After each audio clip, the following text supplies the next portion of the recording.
సుజాత గారు, మీరు ఇందాక సమంత గారికి క్షమాపణ చెప్తున్నా అన్నారు. నాగార్జున గారు అంటే ఆయన కుటుంబానికి గౌరవం ఉండదా? వారి భార్య అమల వారు బాధపడరా? ఒక మామ స్థానంలో ఉండి ఆయన్ని ఆ విధంగా చేశారు, ఆ విధంగా ప్రోద్బలించారు అని చెప్పేసి మాట్లాడినప్పుడు ఆయన కుటుంబం బాధపడదా? అమల కూడా ఖండించింది. అంటే వారికి బాధ ఉండదా? ఒక్క ఖండించిందండి అమల కూడా. అదే సంజయ్ గారు, ఒక్క అమల గారికే ఒక సమంత గారికే క్షమాపణ చెప్తే సరిపోయిద్దా? నాగార్జున గారికి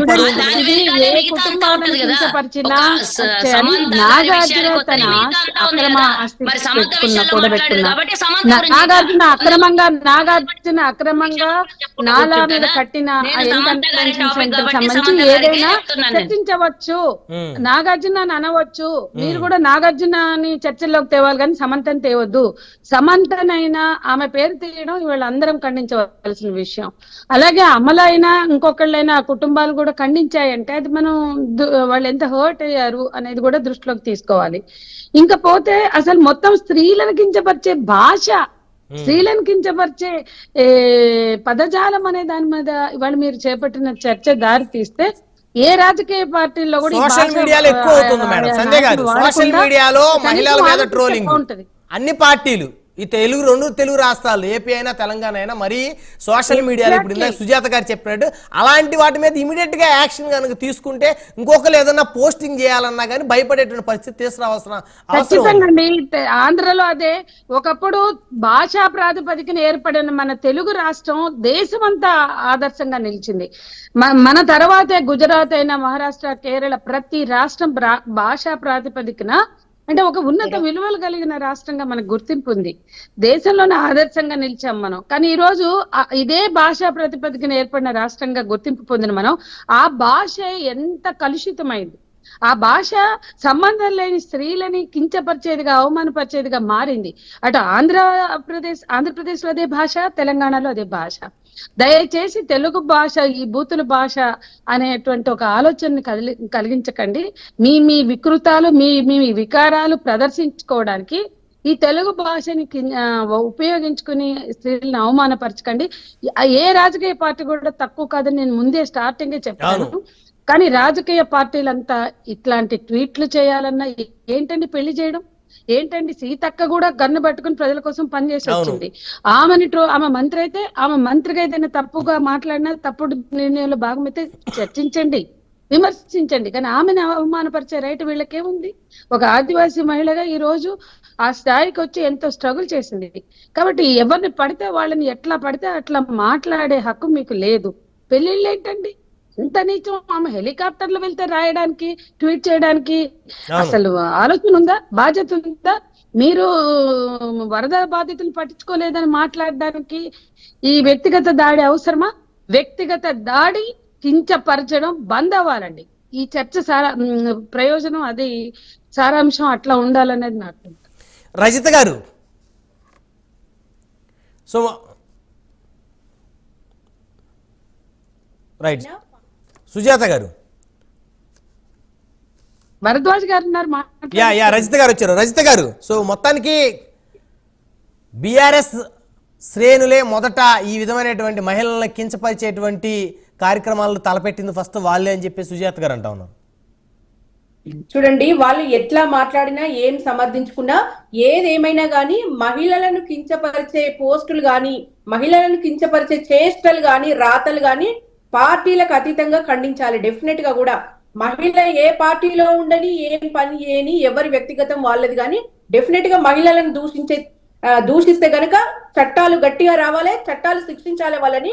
పార్టీలకు అతీతంగా ఎవరు కూడా హర్షించరు. మా నాయకుడు కూడా ఎప్పుడు మాకు చెప్పలేదు అట్లా వేరే మహిళలను కించపరచాలని. కేటీఆర్ గారిని ఇన్నేళ్ల నుంచి చాలా దగ్గరగా చూస్తున్నాం మేము, చాలా కలిసి పనిచేసిన మనుషులం మేము. కానీ ఆయన ఎప్పుడు కూడా ఏ మహిళలను కూడా కించపరచాలని చెప్పలేదు మాకు. ఏదైనా నోరు జారి ఏదైనా మాటలు మాట్లాడినా తప్ప అనొద్దని చెప్పే వ్యక్తిత్వం అనేది. కానీ ఇలా రాష్ట్రంలో ఎవరిని తిట్టినా కేటీఆర్ గారి మీదనే ఆపాదించడం అనేది తప్పు అని చెప్తున్నా. ఇవాళ సుజాతక్క హెలికాప్టర్ లో పోవడం, ఒక మహిళగా ఆమెకు కార్పొరేషన్ చైర్మన్ వస్తే నేను సంతోషించిన. ఆమె మహిళగా కొట్లాడింది. ఏమంటారు, మేము అధికారంలో ఉన్నప్పుడు ఆమె ఆపోజిషన్ లో ఉన్నా కూడా గట్టిగా పనిచేసింది. ఆయన రేవంత్ రెడ్డిని బాగా ప్రొటెక్ట్ చేసిందామే, కాబట్టి ఇవాళ మంచిగా చైర్మన్ వచ్చిందని నేను చాలా సంతోషపడ్డా. నేను ఆమె ట్రోల్ చేస్తే నిన్ను హర్షించేదాన్ని కాదు ఎట్టి పరిస్థితుల్లో.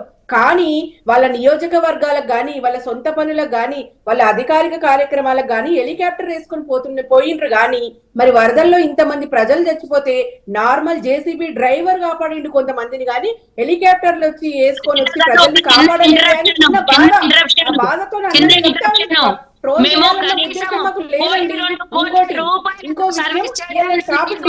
కాకుండా కొండా సురేఖ గారు తక్షణమే ప్రెస్ మీట్ పెట్టి మేము అవన్నీ సోషల్ మీడియాలో అప్లోడ్ చేసుకోలేదు.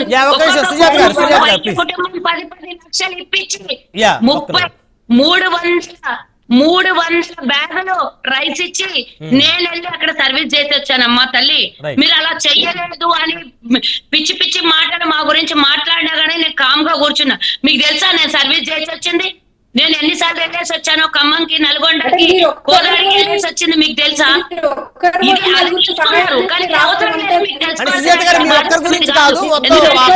కించపరచాలి.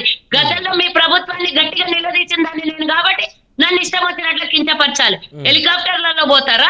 అది ఎవరు డిజాస్టర్ హెలికాప్టర్లలో పోవాలి. అక్కడికి హెలికాప్టర్లలో నేను ఎందుకు వెళ్ళాలి? బై రోడ్ వెళ్ళి కోదాడికి వెళ్ళినా, ఖమ్మం వెళ్ళినా, అన్ని చోట్లకి వెళ్ళేసి వచ్చిన నేను. మా వాళ్ళతో లక్షల రూపాయలు ఫండింగ్ చేయించిన, నా సొంత శాలరీ 2 నెలల శాలరీ ఇచ్చేసిన నేను. మేము చేసాం స్వచ్ఛందంగా, మీరు మాకేమీ చేయలేదు అని మా వయసులో మిమ్మల్ని ప్రత్యేకంగా మిమ్మల్ని ఒక్కరిని అంటలేదు. వారు మిమ్మల్ని అనడమే మా ఉద్దేశం కాదు. మీ పెద్ద వాళ్ళు మీ ఏమంటారు అవుతుందండి. మీ ముఖ్యమంత్రి గారి భాషా విధానమే మీ మంత్రులకు వచ్చిందనేది మా ఉద్దేశం. పర్టికులర్ గా ఇక్కడ ఒక కాల్వ సుజాత గారిని అనట్లేదు. కాల్వ సుజాత గారు మా ఉద్దేశంలోనే లేరండి. మీరు మిమ్మల్ని అనడానికి మేము ఎవరమండి? మేము ఎందుకంటే మిమ్మల్ని నేను ముఖ్యమంత్రి గారిని ప్రశ్నిస్తున్నాయ్యా. ప్రజలంతా ఇంత ఆర్గనాదాలతో ఇదే బతుకమ్మ పండుగకు 2 క్వాలిటీ చీరలు ఇస్తా అని చెప్పిండు. కేసీఆర్ గారు ఇచ్చిన క్వాలిటీ లేదు, తక్కువ రేటు చీరలు ఇస్తున్నారు. మేము అధికారంలోకి వస్తే 2 నాణ్యమైన చీరలు ఇస్తా అని చెప్పిండు. ఎటు వెళ్ళిందండి? ఒక్క చీరన్న దిక్కు లేకపోయా. మళ్ళీ ఇలా 500 ఇస్తా అన్నాడు. చీరలొద్దు 500. రజిత గారు ప్రధానంగా కేటీఆర్ గారిని పదే కాంగ్రెస్ నాయకులు టార్గెట్ చేస్తా ఉన్నారు. కేటీఆర్ గారు డ్రగ్స్ తీసుకున్నారని, హీరోయిన్లకి డ్రగ్స్ అలవాటు చేశారు, బలవంతం చేశారు, రకరకాల వ్యాఖ్యలు. దాని మీద బీఆర్ఎస్ ఏ విధమైనటువంటి, అంటే కేటీఆర్ గారు కూడా నేను కోర్టుకు వెళ్తాను, లీగల్ గా ప్రొసీడ్ అవుతాను అని కూడా అంటూ ఉన్నారు. అవును, నిరాధారమైన వార్తలు చాలా తప్పు ముచ్చటండి. డ్రగ్స్ తీసుకున్నాడనే దానికి రుజువులు ఉన్నాయండి. మీరు అధికారంలో ఉన్నారు, ప్రూవ్ చేయండి. ఇప్పుడు అట్లాంటి మాటలు మాట్లాడడం చాలా బాధాకరం. ఇట్లాంటి మాటల వల్లనే మనుషుల స్వభావాలు, పార్టీ కట్టుబాట్లు అనేవి బయటపడతాయి. కాంగ్రెస్ పార్టీ సిద్ధాంతమే అది.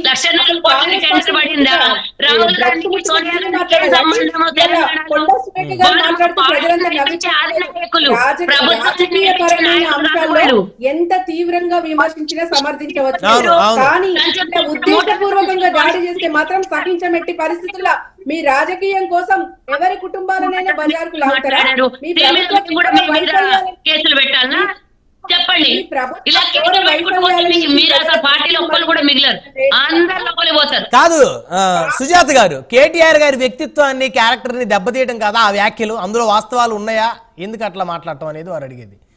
అవన్నీ తను చూసుకుంటారండి. తనకేం తెలుసో ఎందుకన్నారో నాకు తెలియదు, కానీ ఆధారాలు ఉన్నాయని నన్ను అడగడం కాదు, సురేఖ అక్కని అడగని, మీరు తన సమాధానం చెప్తారు. నన్ను అడగద్దు. ఇంతకుముందు కూడా ఈ విధంగా మాట్లాడొద్దు. కానీ ఎంతో మంది సోషల్ మీడియాలో వైరల్ చేసినటువంటి విషయాలు మనకు తెలీదా?